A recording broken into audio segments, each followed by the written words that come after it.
arifillah yang telah memahami, mengenal dan menyaksikan Allah pada sekalian yang wujud, bahwa sekalian yang wujud, yang ada dan yang nyata itu tiada lain adalah Allah SWT. La ilaha illallah. Tidak ada yang nyata dan yang ada, melainkan yang nyata dan segala yang ada itu hanyalah Allah SWT.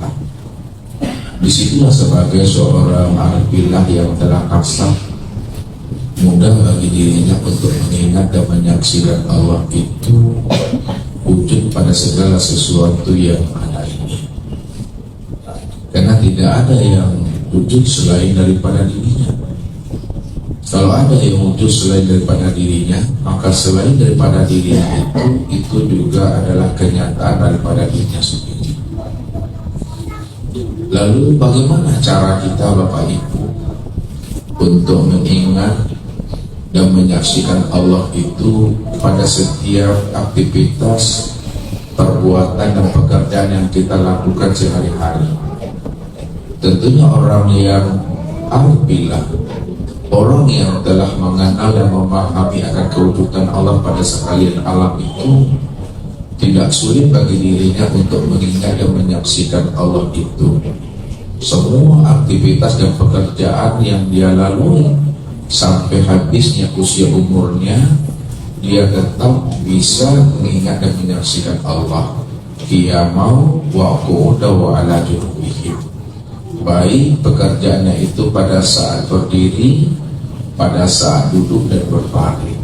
Disitulah dia bisa mengingat dan menyaksikan Allah pada setiap pekerjaan dan aktivitas yang dia lakukan. Bagaimana untuk mengingat dan menyaksikannya? Inilah yang akan kita coba Bapak Ibu untuk mengingat dan menyaksikan akan kewujudan Allah itu dari setiap aktivitas pekerjaan kita.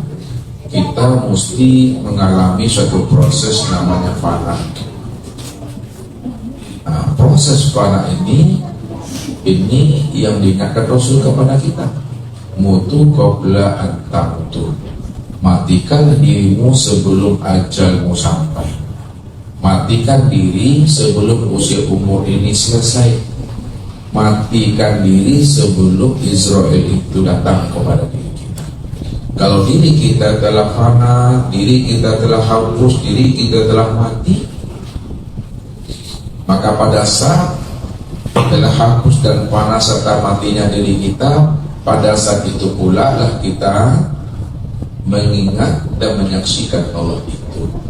Tapi selagi diri kita ini belum hapus, selagi diri kita ini belum fana dan belum mati, maka selama itu pula lah kita tidak akan pernah bisa mengingat dan menyaksikan Allah pada segala yang wujud ini. Jadi untuk lebih jelasnya Bapak Ibu, kita coba untuk memahaminya dengan media ini.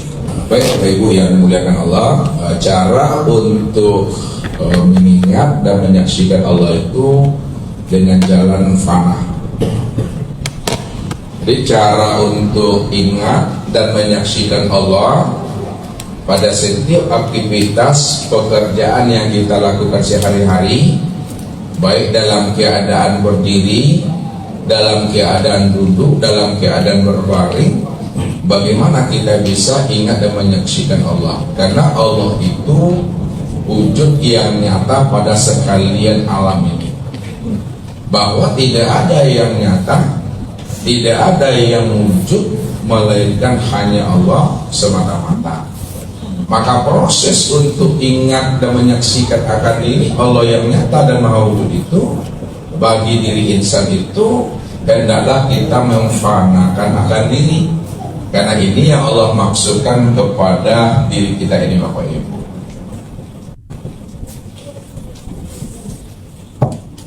Kata Allah ya di dalam firman-Nya, kita bermain-main dalil dulu Bapak Ibu.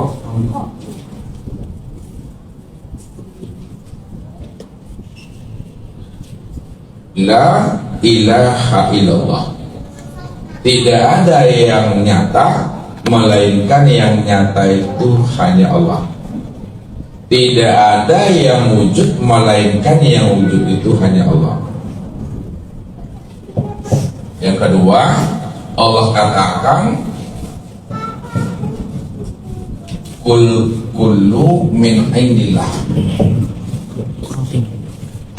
Katakanlah Muhammad, kullu min indillah, bahwa tiap-tiap segala sesuatu itu datangnya daripada sisi Allah. Tidak ada dari sisi siapapun, semuanya datang daripada sisi Allah. Kemudian yang ketiga, kata Allah, ma indakum yanfadu wa ma indallahi baqi. Apa yang ada pada sisimu, ya, itu hakikatnya yanfadu, tidak pernah ada. Hakikatnya itu hapus. Wa ma indallah baqi, dan apa yang ada di sisi Allah itulah yang kekal abadi. Kemudian kata Allah, kullu man alaiha fan wa yabqa wajhu rabbika zul jalali wal ikram. Bahwa segala yang ada ini, segala yang wujud itu hakikatnya itu fana, nggak ada, hapus. Wa yabqa wajhu, yang kekal itu hanyalah zat semata-mata, zul jalali wal ikram, yang memiliki sifat kebesaran dan sifat kemuliaan.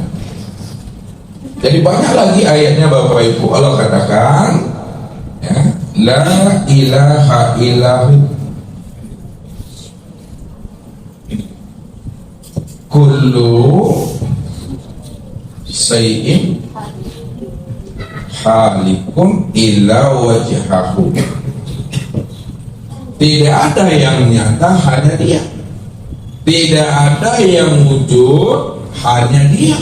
Kullu syai'in halikun, tiap segala sesuatu itu halikun, binasa, nggak pernah ada, tidak pernah nyata. Illa wajhahu, yang ada, yang wujud, yang nyata dan yang terang itu hanyalah zat semata-mata. Itu yang dijelaskan. Surat yang lain juga mengatakan, wallahu khalaqakum wa ma ta'malun. Allah lah yang menciptakan akan dirimu, dan Allah pula lah yang menciptakan apa-apa yang kamu perbuat. Kaki kita melangkah, tangan ini meraih, itu semuanya Allah yang memperbuatnya, Allah yang menciptakannya. Termasuk juga kehendak daripada hati kita. Kita punya niat, kita punya azam. Niat dan azam itu bukanlah datangnya daripada gerak diri kita, itu datangnya daripada gerak dan kehendaknya Allah. Makanya Allah katakan, wa ma tasyauna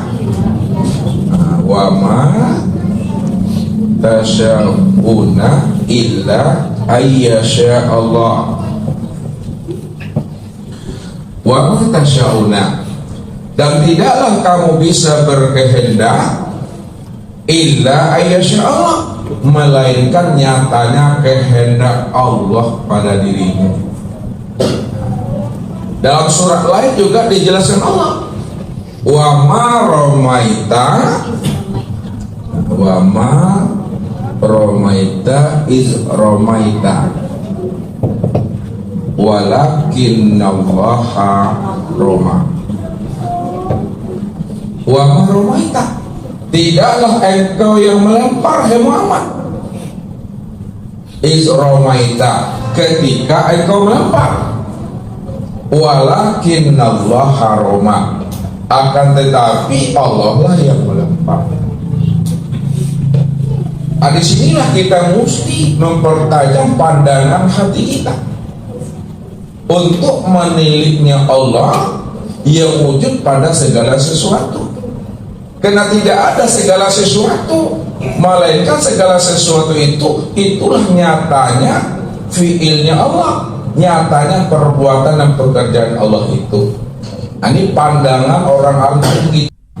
Maka memandangnya itu Bapak Ibu ada 4 jalan memandangnya itu untuk menilik ke dalam diri. Ya, sebelum kita masuk ke dalam fana ini, ya, ada memandangnya secara ro'a, ada memandangnya secara nazar, ada memandangnya secara basir, ada memandangnya secara absar. Semua artinya melihat. Ro'a artinya melihat, nazara artinya melihat, basiro artinya juga melihat, absar juga artinya melihat. Lalu apa bedanya ro'a, nazar, basir dan absar? Nah, lihat, ro'a itu melihat dengan mata zahir. Jadi kalau kita melihat dengan mata zahir itu namanya ro'a. Yang kedua, melihat dengan pandangan nasoro, itu melihatnya dengan pandangan hati. Jadi melihatnya dengan hati. Kemudian pandangan yang ketiga dengan basirah, melihat dengan pandangan mata hati. Dan yang keempat, melihat dengan pandangan absar, yaitu melihat dengan pandangan hakikat mata hati.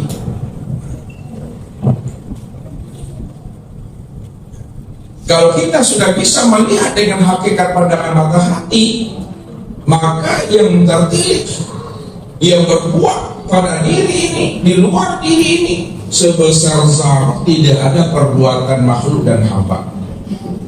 Kalau ada terpandang bagi diri Bapak Ibu sebesar zarah, ada perbuatan kita, ada perbuatan hamba dan makhluk di sana, itulah yang disebut namanya syirik. Wujudu kazanmu, adanya dirimu yang merasa dirimu yang berbuat, yang bergerak, yang memandang dan mendengar, itu adalah syirik, itu adalah dosa.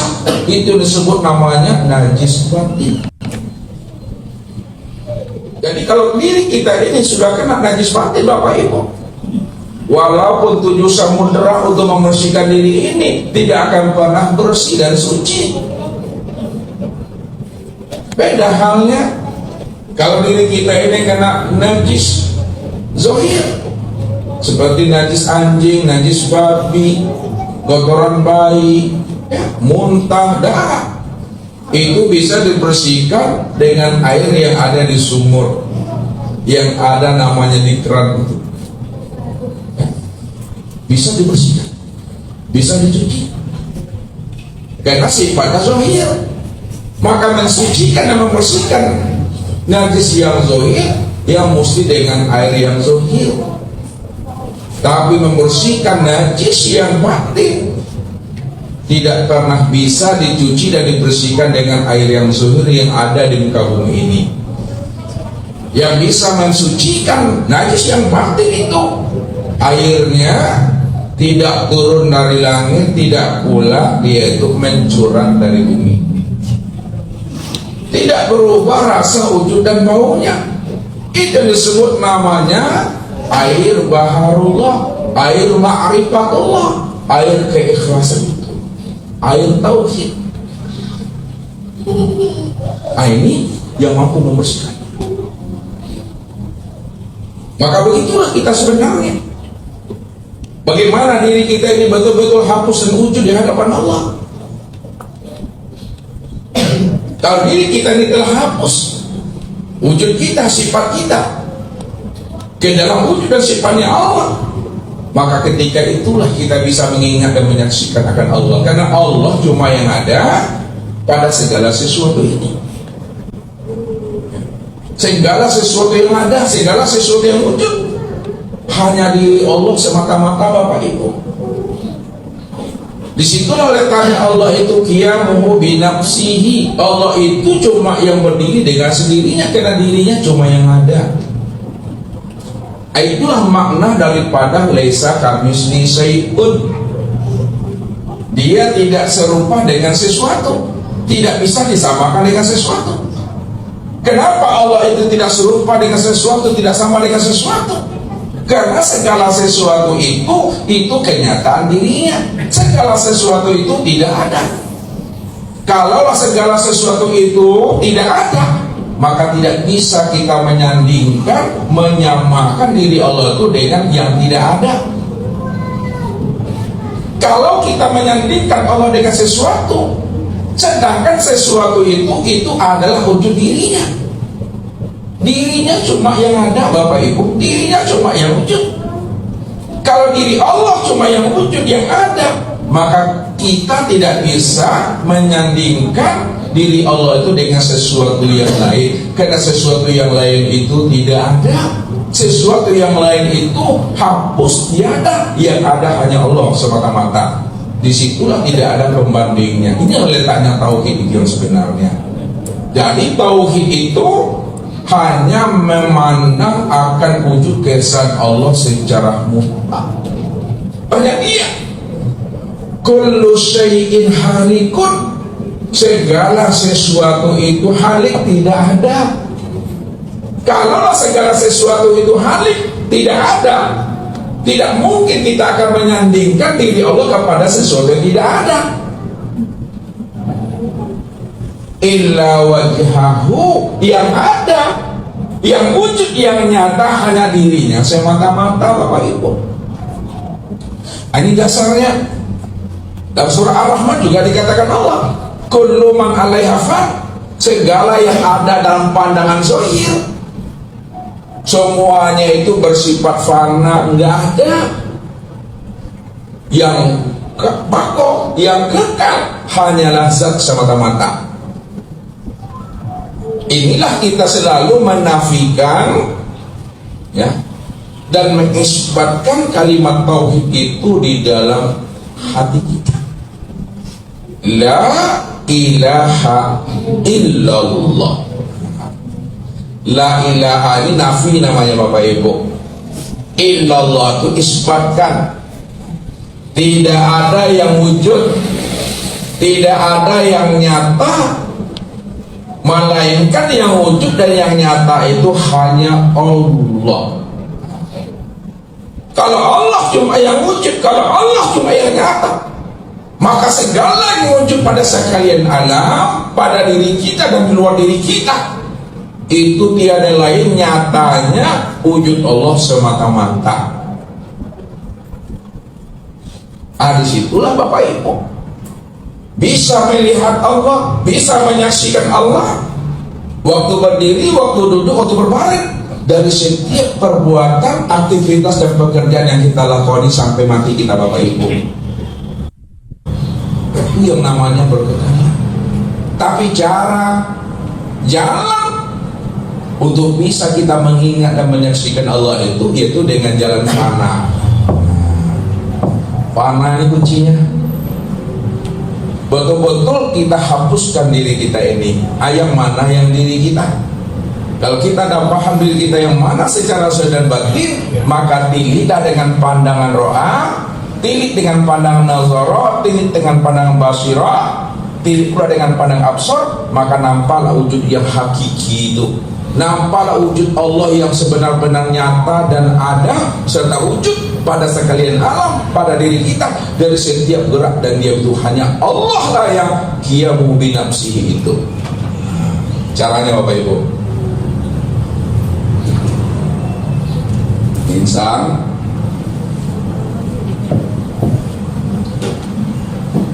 ini punya tubuh, insan ini punya hati, insan ini punya ruh, insan ini punya sir. Kita lihat mandangnya.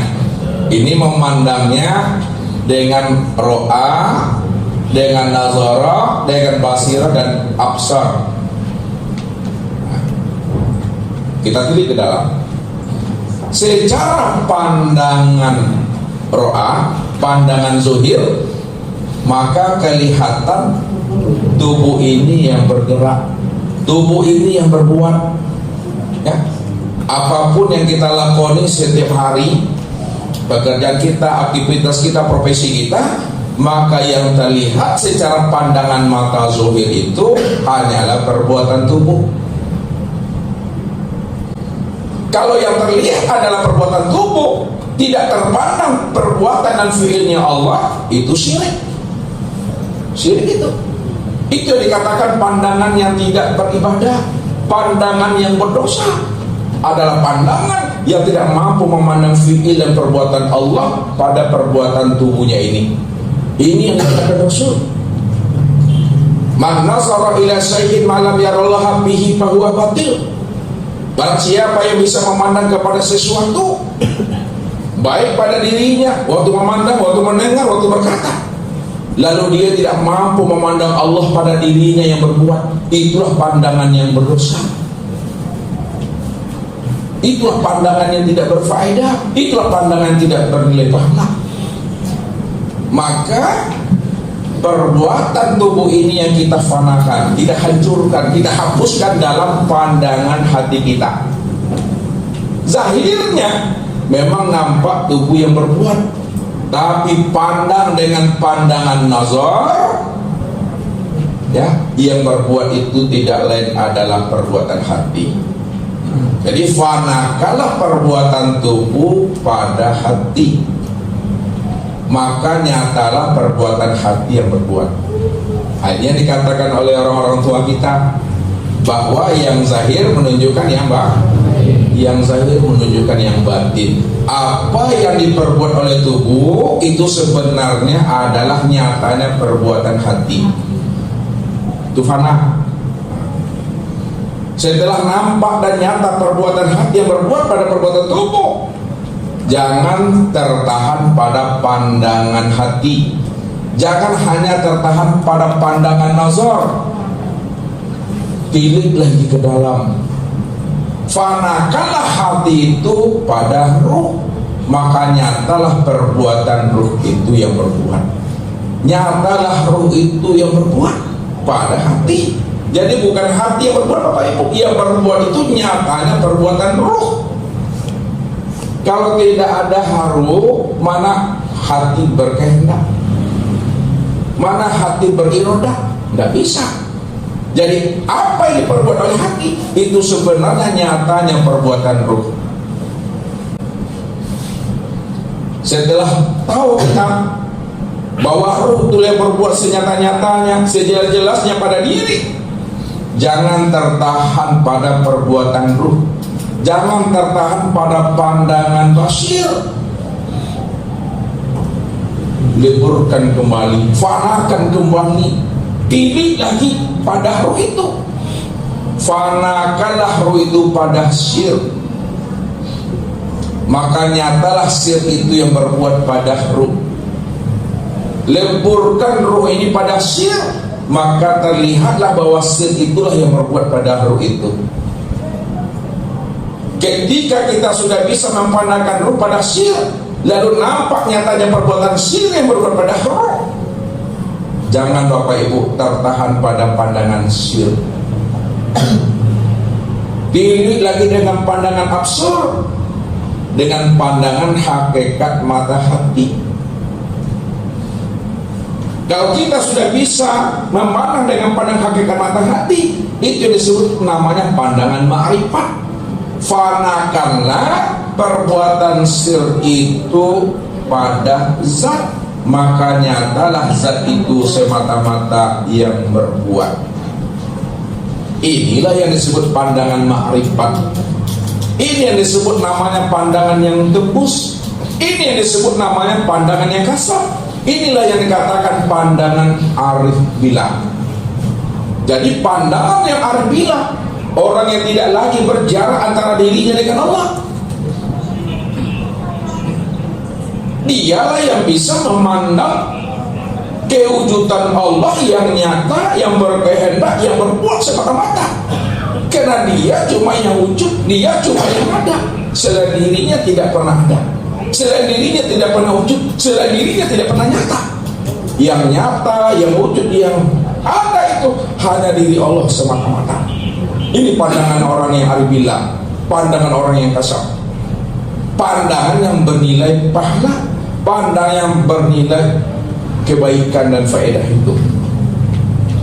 Proses fananya tubuh, hati, ruh, sir sampai kepada zat ini disebut namanya tarki. Namanya tarki. Kalau kita sudah bisa memandang dengan pandang hakikat mata hati, itu yang disebut namanya pandangan ma'rifat. Fanakanlah perbuatan sir itu pada zat, maka nyatalah zat itu semata-mata yang berbuat. Inilah yang disebut pandangan ma'rifat. Ini yang disebut namanya pandangan yang tembus. Ini yang disebut namanya pandangan yang kasat. Inilah yang dikatakan pandangan arif billah. Jadi pandangan yang arif billah, orang yang tidak lagi berjarak antara dirinya dengan Allah, ya. Dialah yang bisa memandang kewujudan Allah yang nyata, yang berkehendak, yang berbuat semata-mata. Karena dia cuma yang wujud, dia cuma yang ada. Selain dirinya tidak pernah ada. Selain dirinya tidak pernah wujud, selain dirinya tidak pernah nyata. Yang nyata, yang wujud, yang ada itu hanya diri Allah semata-mata. Ini pandangan orang yang aribillah, pandangan orang yang kasab, pandangan yang bernilai pahala, pandangan yang bernilai kebaikan dan faedah hidup. Nah, proses fananya tubuh, hati, ruh, sir sampai kepada zat ini disebut namanya tarki.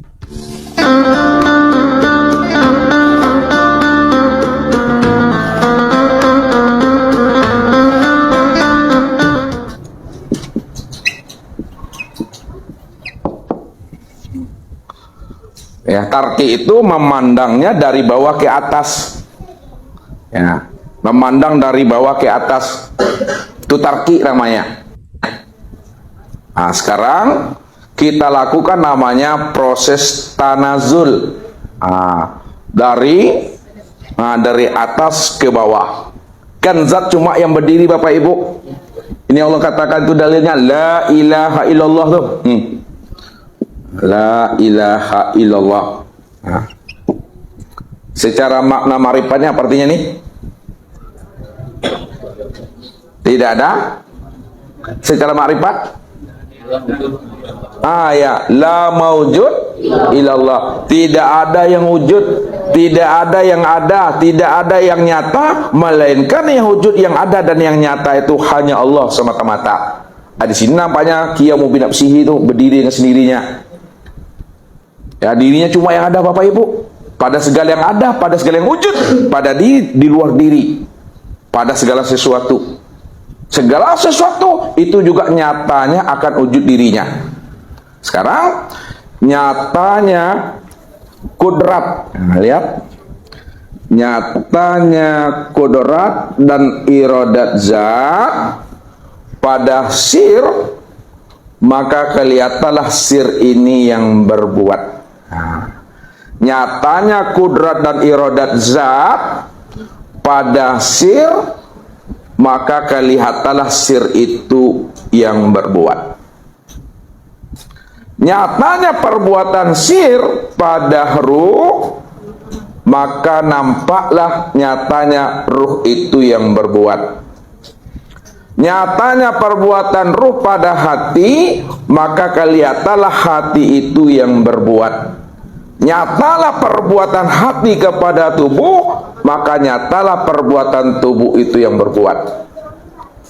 Nah, lalu kita tahkikkan dia. Nah, kita tahkikkan itu, ya, kita esakan pandangan kita. Nah, ya, yang zohir dibatinkan, yang batin dizohirkan, pandang satu wujudnya.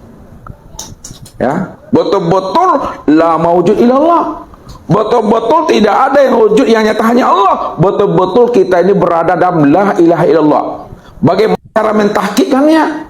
Dipandang dari atas ke bawah, dipandang dari bawah ke atas. Apa yang diperbuat oleh tubuh? Apa yang diperbuat oleh tubuh? Berdiri, duduk, berbaring, memandang, mendengar, bergerak dan diam dalam pandangan tahqiq, itu nyatanya perbuatan zat semata-mata. Ini yang kita jazamkan selalu, ya, yang kita i'tiqadkan, ya. Kalau kita sudah selalu mengiktikad dan menjazamkan nyatanya perbuatan zat yang berbuat, itulah pandangan yang kasab namanya Bapak Ibu. Nah, kalau dah kasab pandangan kita, maka Bapak Ibu sudah mudah untuk mengingat dan menyaksikan Allah 24 jam itu. Ya. Kenapa tidak mudah, tidak senangnya kita? Karena memang dah hapus diri kita. Jadi kuncinya hapuskan dulu diri kita ini. Nah, kalaulah kita hapuskan diri kita, yang mananya yang mesti kita hapuskan? Nah, lihat jalan yang apanya yang kita hapuskan pada diri kita. Yang kita hapuskan pada diri kita ini Bapak Ibu, hapuskanlah, ya, wujudnya kita ke dalam wujudnya Allah. Yang pertama. Yang kedua, hapuskanlah sifatnya kita itu ke dalam sifatnya Allah. Nah, bagaimana cara menghapuskan wujud kita ke dalam wujudnya Allah, sifat kita ke dalam sifatnya Allah? Nah, tidak ada yang wujud pada diriku, baik berdiri, duduk, berbaring, melainkan yang wujud pada diriku, berdiri, duduk, dan berbaring, semata-mata hanyalah Allah. Itu maknanya bahwa Allah itu bikulli syai'in muhit. Allah itu wujudnya sudah meliputi segala sesuatu, karena segala sesuatu itulah wujud nyatanya dirinya. Amin yang lalu kan Ustaz sampaikan tuh. Kalau kita tidak mampu juga memandang Allah yang wujud pada segala sesuatu, pada segala sesuatu itu, itulah wujud dirinya, itulah butuh sangi namanya Tuhan. Kalaulah kainlah menjadi baju, kalau kainlah menjadi baju, kainlah menjadi sarawak, perlukah Bapak Ibu mencari-cari kain, mencari-cari baju dan sarawak leh? Nah, kenalanya hatu kain tuh jadi baju dan cari sarawak.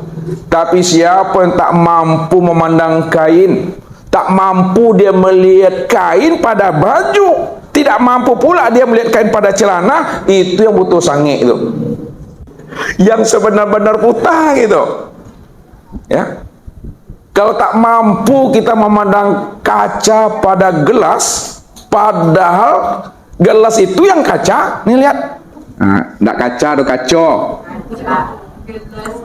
Kalau udah kaca tuh sudah jadi gelas Bapak Ibu, kaca sudah jadi gelas, perlukah Bapak Ibu mencari-cari kaca juga lagi? Ya. Kenapa tidak lagi, Wi? Karena sudah jadi gelas. Kalau memang kaca sudah jadi gelas, lalu gelas itu apa bagi kaca, Wi? Kenyataan dari perwujudan. Kalaulah gelas itu, kaca itu sudah jadi gelas, lalu gelas itu apa bagi kaca? Kenyataan, wujud, rupa daripada kaca. Jadi ketika kita memandang gelas, yang terpandang apa? Kaca. Yang terpandang kaca. Siapa yang tidak mampu memandang kaca pada gelas, itu yang butuh sange itu. Sekarang Allah sudah wujud pada sekalian alam. Allah telah wujud pada sekalian batang tubuh kita. Allah telah wujud pada sekalian nyawa kita. Kalau Allah telah wujud pada sekalian alam, telah wujud pada sekalian batang tubuh, telah wujud pada sekalian nyawa, lalu Bapak Ibu tak mampu memandang Allah pada sekalian alam, tidak mampu memandang Allah pada tubuh, tidak mampu memandang Allah pada ruh, maka itulah yang butuh sange itu. pandangan yang berdosa. Itu yang najis batin.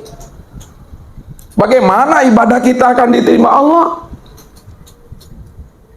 Dari sejak mulanya kita beramal sudah najis, lalu tak pandai kita menghilangkan najisnya. Untuk menghilangkan najis batin, betul-betullah kita fanakan, kita leburkan, kita matikan diri kita ini, kita hapuskan wujud kita ini ke dalam wujudnya Allah. Apa maksudnya? Itu kan masih bahasa kias tuh.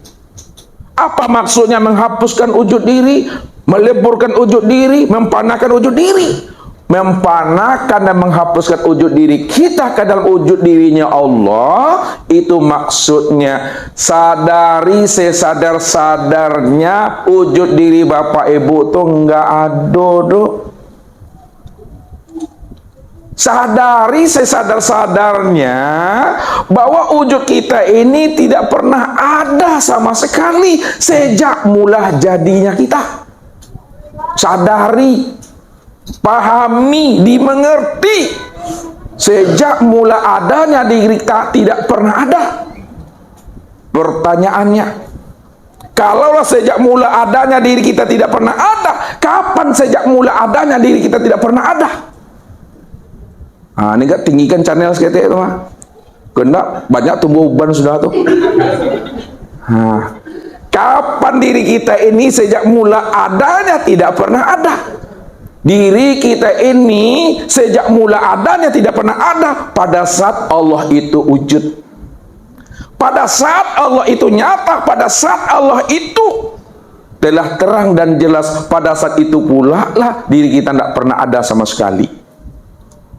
Rupanya yang wujud sama sekali hanya Allah. Rupanya yang terang dan jelas sama sekali hanya Allah.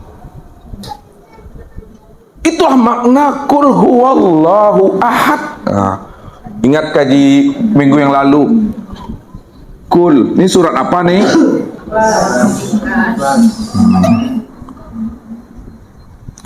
Huwallahu ahad. Coba terjemahkan. Katakanlah dia Allah itu yang esa. Lihat, Allah cuma yang ada, Allah cuma yang wujud. Ya, bagaimana adanya Allah, bagaimana wujudnya Allah? Wujudnya Allah, adanya Allah itu sebelum nyata nurnya. Wujudnya itu dalam keadaan batin. Lihat, kalau Ustaz hapus nih, lihat nih huruf H kan? Nih dia nih, batin. Batin maknanya kosong. Batin maknanya tiada. Batin maknanya itu hampa. Kalaulah batin maknanya kosong, hampa dan tiada, bukan berarti batin itu tidak ada. Bukan berarti kosong itu tidak ada. Bukan berarti hampanya Allah itu tidak ada. Ada, tapi belum bisa dikenal, belum bisa dilihat, belum bisa dijelaskan. Pak Bapak Ibu itu dulu. Dia kosong, dia hampa dan tiada, jangan diartikan tidak ada. Dia ada, dia wujud, tapi ada dan wujudnya itu belum bisa dikenal, belum bisa dilihat, belum bisa diceritakan dan dijelaskan. Lalu bagaimana supaya dia bisa dikenal, bisa dilihat, bisa dijelaskan, bisa diceritakan? Lalu dia menjadi zahir. Yang batin tadi, yang batin itu supaya dia bisa dikenal, dilihat, diceritakan dan dijelaskan, lalu yang batin jadi zahir. Ketika dia jadi zahir, itu yang disebut namanya nih. Dari ini, kita lihat tarik nih. Dari batin, lihat. Ini apa nih? Wow. Wow, ini wujud. Ini wujud nih, wujud. Dari batin, lalu dia zahir. Zahirnya itu wujud, wujudnya itu berupa nur. Itu yang disebut namanya nur Allah. Batinnya itu jadi wujud, wujudnya itu berupa nur. Nur itu yang disebut namanya nur Allah.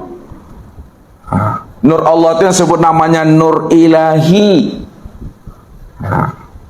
Nur ilahi, nur Allah disebut namanya dengan Ahmad. Itu diri yang batin.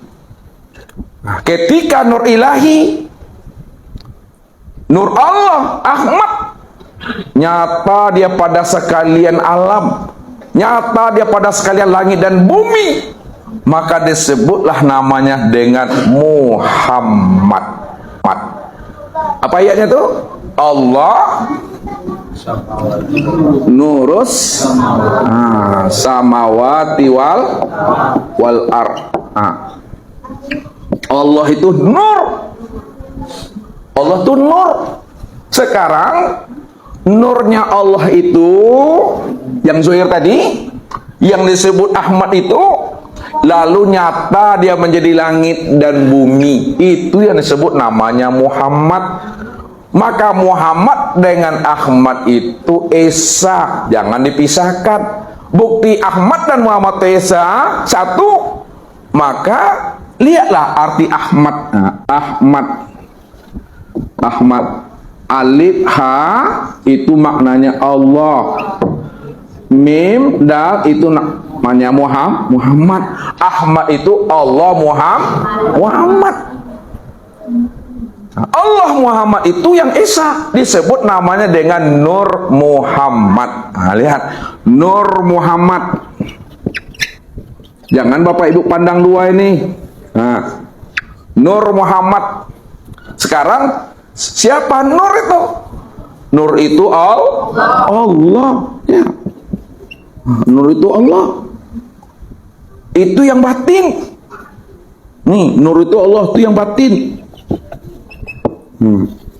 Sedangkan Muhammad itu adalah yang zahir. Yang Muhammad itu nama yang zahir.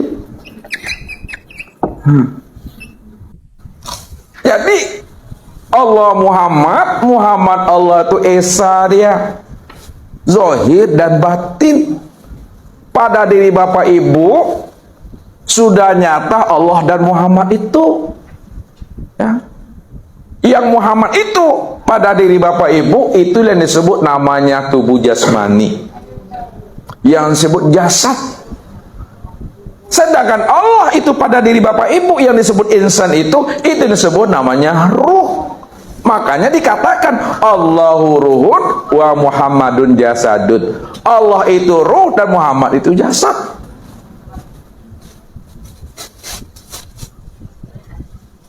Maka penggabungan, perpaduan antara yang zahir dengan yang batin, batin dengan yang zahir, tubuh dengan ruh, ruh yang dengan tubuh, satunya ruh dengan tubuh, satunya tubuh dengan ruh, itu yang disebut namanya dengan insan. Itu yang disebut namanya insan. Lalu siapa insan? Al insanu siri wa ana sirrahu. Ini kata Allah. Al insanu siri wa ana sirrahu. Insan itu adalah rahasiaku dan akulah yang menjadi rahasianya insan. Itu terjemah. Allah itulah yang sebenar-benarnya diri insan itu. Maka disitulah letaknya Allah itu ahad. Ahad, nih lihat ahad. Ada berapa hurufnya tuh ahad? Ya, 3. Ini bukan ilmu otak-atik, bukan ilmu cocok logi. Mana yang bilang ilmu otak-atik, cocok lagi ya silakan. Ini ilmu hikmah. Ya. Ini yang dikatakan kullu ayatin wa harfin wa nuqtatin minal Qur'an hikmah. Setiap ayat, setiap huruf, setiap titik Al-Quran itu ada rahasianya, ada hikmahnya. Siapa yang bisa membukakan rahasia hikmah dari setiap ayat dan titik?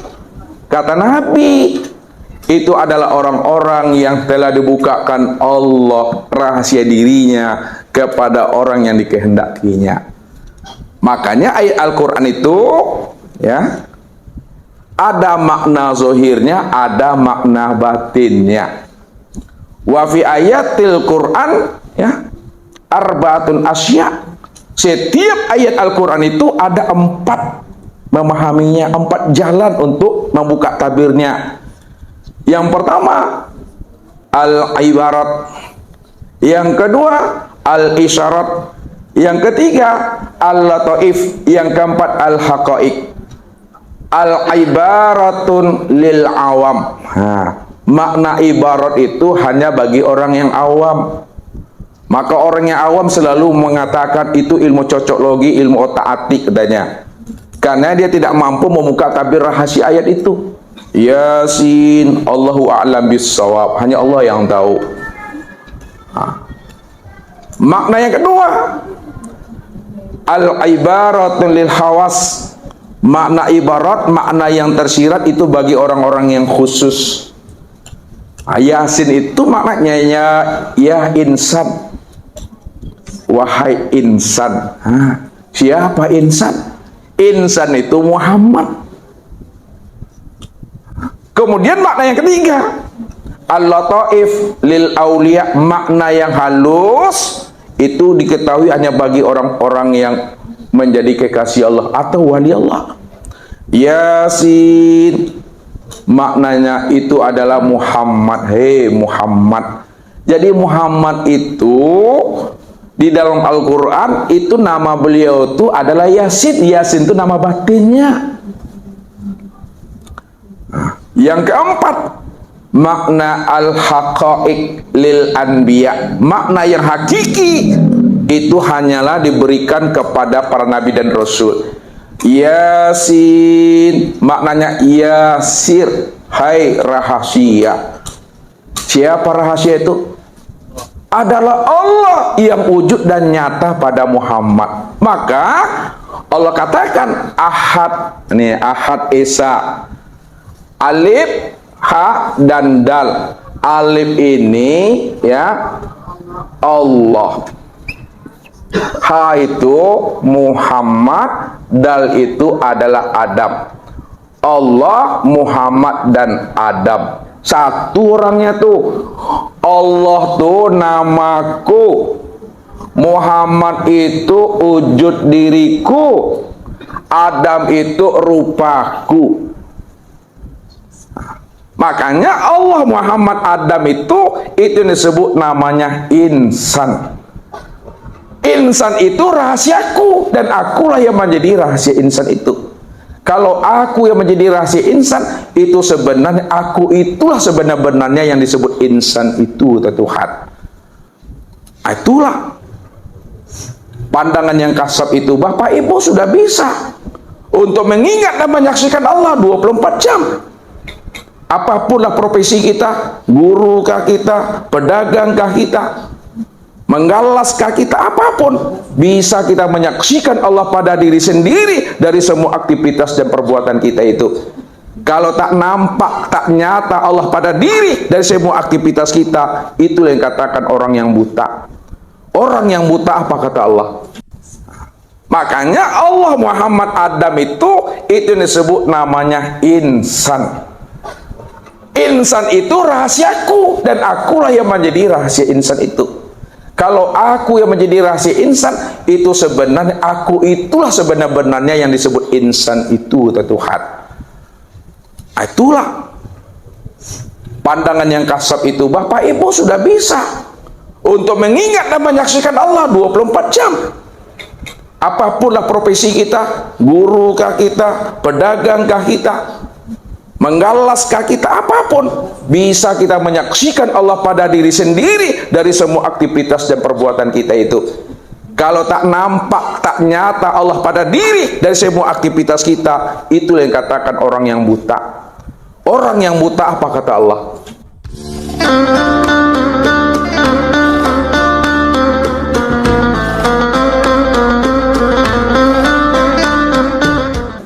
Wa man kana fi hazil a'ma fa huwa fil akhirati a'ma wa adalun sabila.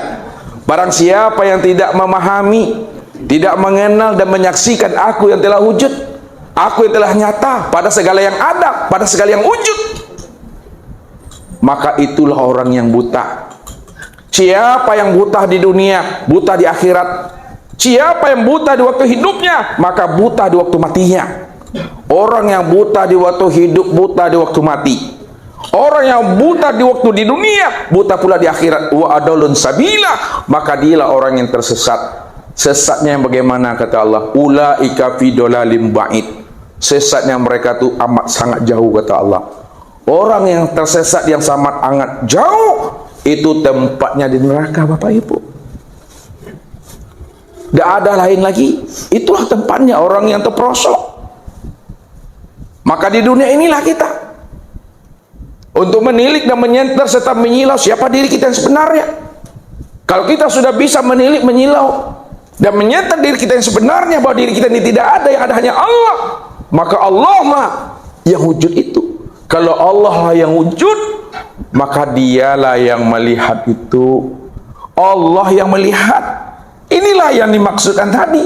Kalau wujud kita telah fana ke dalam wujudnya Allah, maka Allah lah yang bersifat wujud itu. Kalau Allah yang bersifat wujud, maka sebenarnya sesungguhnya Allah lah yang sama. Allah lah yang basar tuh. Allah lah yang kalam. Allah lah yang ilmu. Allah lah yang kudrat. Allah lah yang iradat. Allah pula lah yang hayat. Akulah yang wujud, kata Allah. Kalau aku yang wujud, aku ya yang mendengar pada telingamu. Nah, pakai mu juga di situ lagi. Padahal aku yang mendengar pada telingaku sendiri. Cuma ini bahasanya, ya, bahasa Al-Quran mesti dikiaskan. Aku yang melihat pada matamu. Aku yang berkata pada lisanmu. Aku yang mengetahui pada hatimu. Aku yang kuasa pada kudratmu. Aku yang berkehendak pada keinginanmu. Aku yang hidup pada nyawamu, kata Allah. Itulah rahasianya. Di dalam hadis qudsi juga disampaikan Allah. Siapa yang dekat kepada aku, kata Allah, di samping dia melaksanakan ibadah yang wajib, lalu dia melakukan ibadah yang sunnah-sunnah, maka aku pun cinta kepada dirinya, kata Tuhan. Kalau Allah sudah cinta, kalau Allah sudah rindu pada diri Bapak Ibu, akulah yang menjadi matamu pada saat engkau memandang. Aku yang menjadi telingamu pada saat engkau mendengar. Aku yang menjadi tangan, aku yang menjadi kaki. Aku yang wujud pada dirimu. Tidak ada dirimu situ. Apa la takilun? Apa la tatafakkarun? Kenapa tidak kamu pahami? Kenapa tidak kamu pikirkan bahwa yang wujud itu hanya aku, Allah? Siapa yang tidak mau memikirkan dan memahami yang wujud itu hanya aku, wa adalun sabila, maka dia adalah orang yang tersesat dari Tuhan. Tersesat yang sangat amat jauh, Bapak Ibu. Selama diri kita tersesat dalam pandang Allah, selama itulah pula Allah mengatakan diri kita najis. Selama Allah mengatakan diri kita najis, selama itu pula ibadah kita itu mardud, tertolak dia. Walaupun secara ilmu fikih sah, kena terpenuhi syarat dan rukunnya, tapi dalam pandangan ilmu hakikat, pandangan ilmu tasawuf, itu adalah tertolak, itu adalah mardud. Ini yang dikatakan oleh Allah. La sholata illa bima'rifatillah. Tidak sah solat yang kita dirikan, tidak sah ibadah kita sepanjang umur kita, illa bima'rifatillah, kalau kita tidak mengenal Allah yang wujud itu hanya Allah, yang nyata itu hanya Allah. La tasihul ibadah illa bima'rifatil ma'bud. Tidak dikatakan kita ini beribadah, belum disebut sah ibadah kita, illa bima'rifatil ma'bud, melainkan kita mengenali siapa yang beribadah itu yang sebenar-benarnya. Kalau kita tidak mengenal siapa yang beribadah itu yang sebenar-benarnya, maka ibadah kita itu karam, Bapak Ibu, ke laut namanya, hampa dan sia-sia, tidak ada gunanya, karena kita tidak mengenali wujud yang sebenarnya itu. Maka kenalilah wujud yang hakiki pada alam dan pada diri kita. Disitulah hapusnya diri kita itu. Inilah jalannya. Panakan wujud kita dalam wujudnya Allah, fanakan pula lah sifat kita dalam sifatnya Allah. Maka yang nyata hanyalah wujud dan sifat Allah semata-mata, yang terpandang, yang terlihat pada alam dan pada diri kita ini.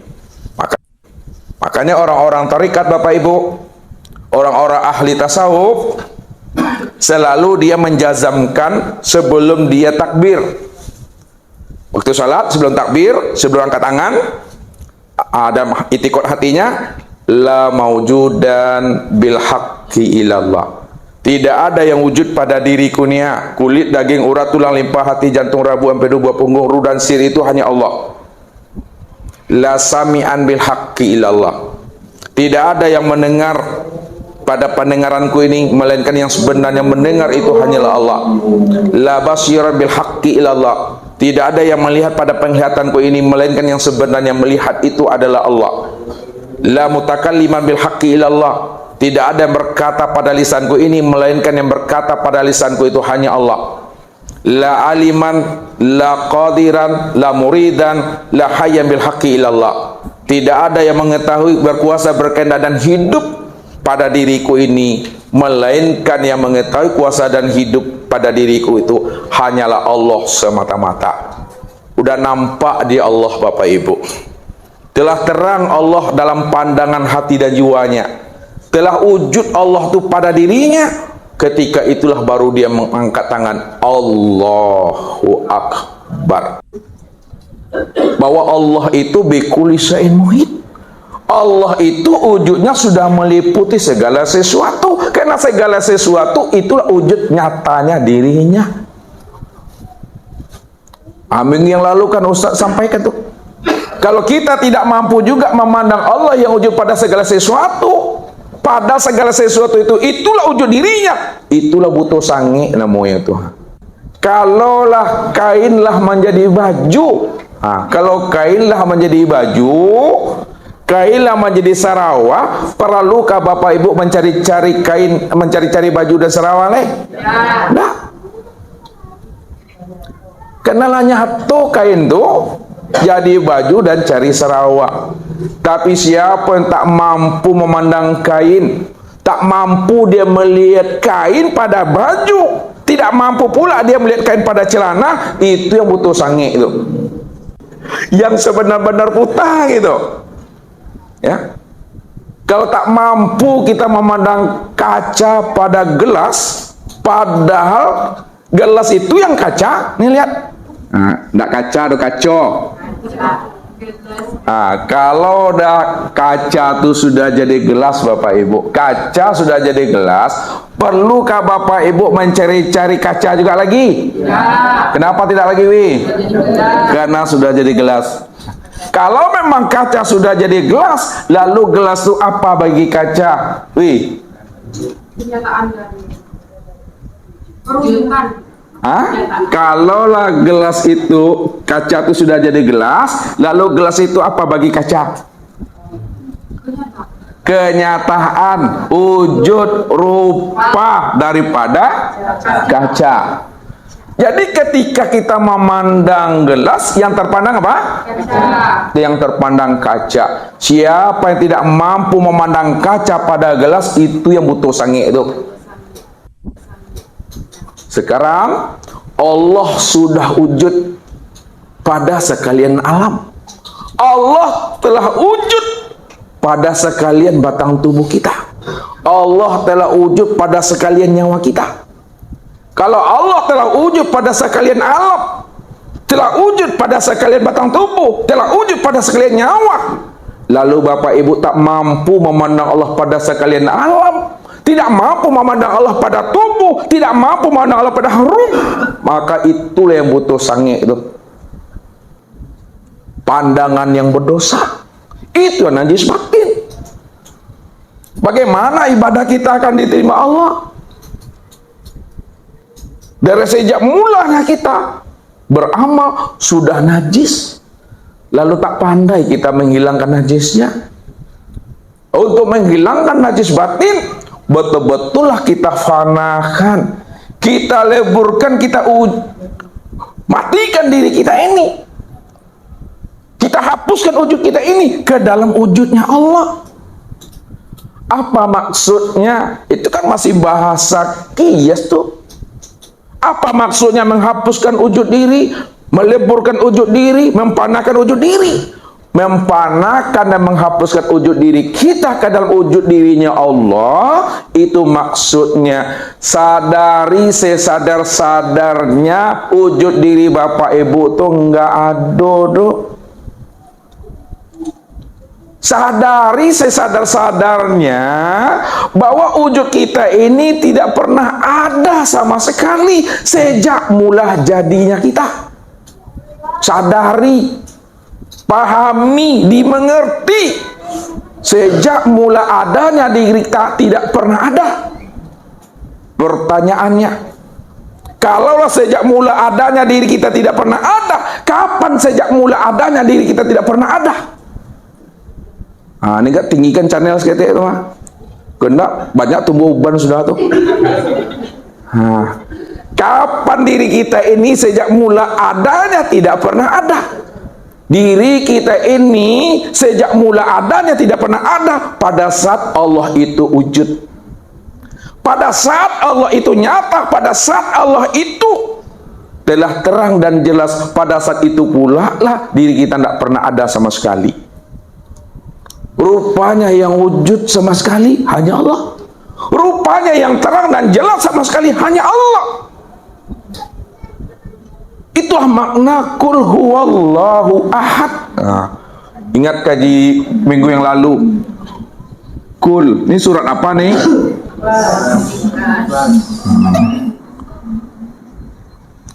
Huwallahu ahad. Coba terjemahkan. Katakanlah dia Allah itu yang esa. Lihat, Allah cuma yang ada, Allah cuma yang wujud. Ya, bagaimana adanya Allah, bagaimana wujudnya Allah? Wujudnya Allah, adanya Allah itu sebelum nyata nurnya. Wujudnya itu dalam keadaan batin. Lihat, kalau Ustaz hapus nih, lihat nih huruf H kan? Nih dia nih, batin. Batin maknanya kosong.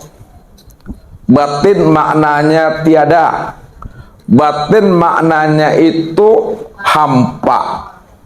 Kalaulah batin maknanya kosong, hampa dan tiada, bukan berarti batin itu tidak ada.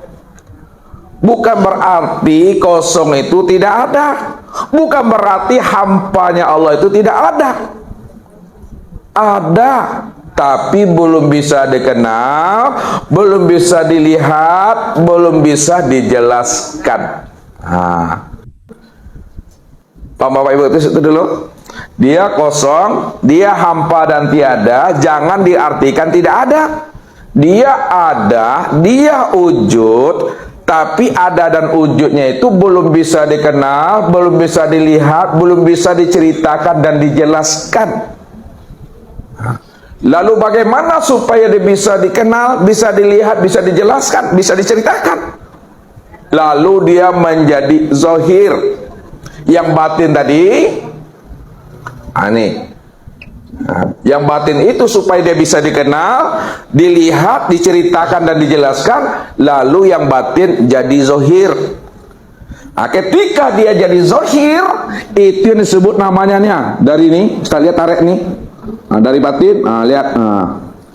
Ini apa nih? Wow. Wow, ini wujud. Ini wujud nih, wujud. Dari batin, lalu dia zahir. Zahirnya itu wujud, wujudnya itu berupa nur. Itu yang disebut namanya nur Allah. Batinnya itu jadi wujud, wujudnya itu berupa nur. Nur itu yang disebut namanya nur Allah. Nur Allah itu yang disebut namanya nur ilahi. Nur ilahi, nur Allah disebut namanya dengan Ahmad.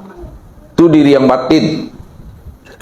Ketika nur ilahi, nur Allah, Ahmad, nyata dia pada sekalian alam, nyata dia pada sekalian langit dan bumi, maka disebutlah namanya dengan Muhammad.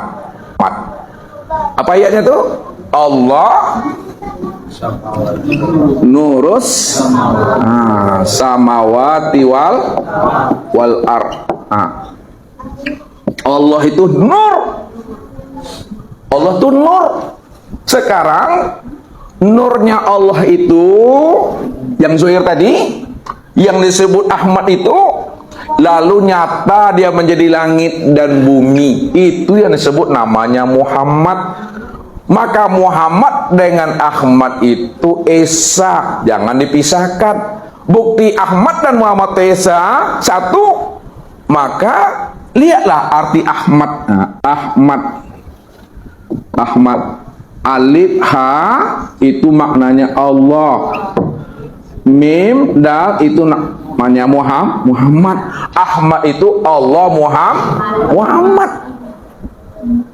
Allah Muhammad itu yang esa, disebut namanya dengan Nur Muhammad. Lihat, Nur Muhammad. Jangan Bapak Ibu pandang dua ini. Nur Muhammad. Sekarang siapa Nur itu? Nur itu Allah. Ya.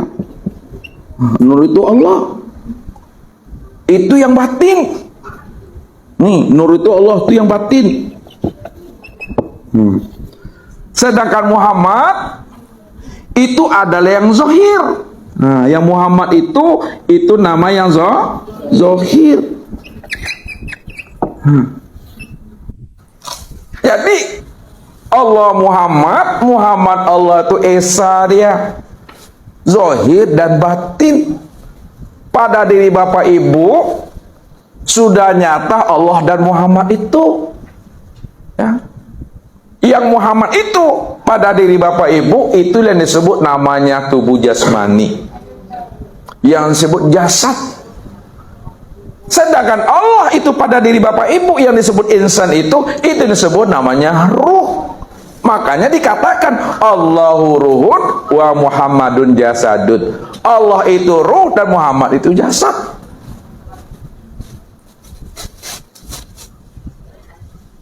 Maka penggabungan, perpaduan antara yang zahir dengan yang batin, batin dengan yang zahir, tubuh dengan ruh, ruh yang dengan tubuh, satunya ruh dengan tubuh, satunya tubuh dengan ruh, itu yang disebut namanya dengan insan. Itu yang disebut namanya insan. Lalu siapa insan? Al insanu siri wa ana sirrahu. Ini kata Allah.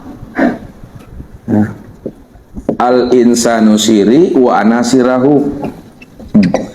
Insan itu adalah rahasiaku dan akulah yang menjadi rahasianya insan. Itu terjemah.